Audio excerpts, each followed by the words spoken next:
You might tell from my name that Edgar Allan Poe and I are second cousins, removed by 5 generations. So Edgar Allan Poe's great-grandfather is also my great-great-great-great-grandfather.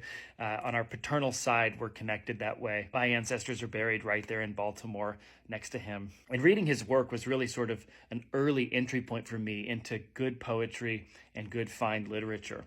So I want to give you 3 interesting facts about Edgar Allan Poe, as well as 3 works of his that you can read to get started in his corpus. Number 1, he created the occupation or the profession of being a writer. There were writers who came before him in American history, obviously, but he was the first one to exclusively earn his income, which was not a great one, by putting pen to paper. Herman Melville famously worked as a customs officer, even up into the days of Faulkner.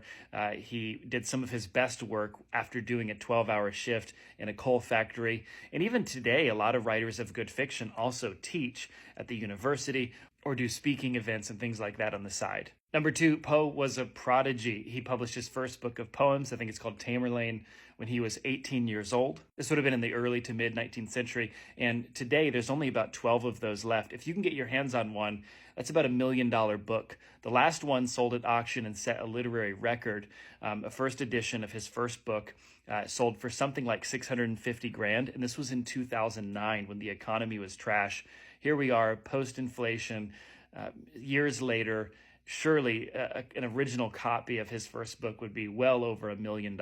Number 3, the way that he passed away is a total mystery. He was found delusional, delirious. Some say he was foaming at the mouth. He was wearing someone else's clothing, and he kept repeating the name Reynolds. Before passing, he said something to the effect of, "Lord, have mercy on my soul." But otherwise, he was not coherent long enough to really describe what had happened to him. If you want to go on a long, strange rabbit trail, just look up the theories that relate to how Edgar Allan Poe passed away. Just like a lot of his work is sort of an enigma. It's mysterious, it's vague.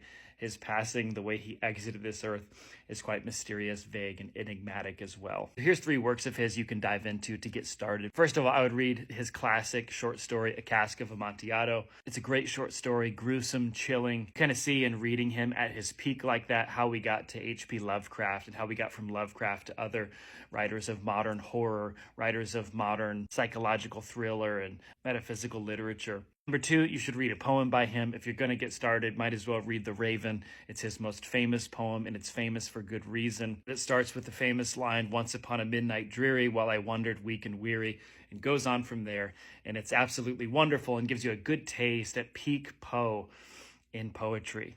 How's that for an alliteration? Number 3, he did some humor and some satire. Read The Businessman. It's very smart, very intelligent work. You may need some sort of commentary to go with it to give you an idea of what he was dealing with in his day, because he satirizes things that aren't necessarily relevant today. But a lot of his work in satire is kind of quirky, kind of fun, and gives you a different take on what he was capable of in his range as a writer. Obviously, for people who like the macabre, who like horror, Poe is going to be essential. But if you just like good literature as a whole and you want to see where we came from in our national literature, you've got to check out Edgar Allan Poe. Add him to your TBR this year.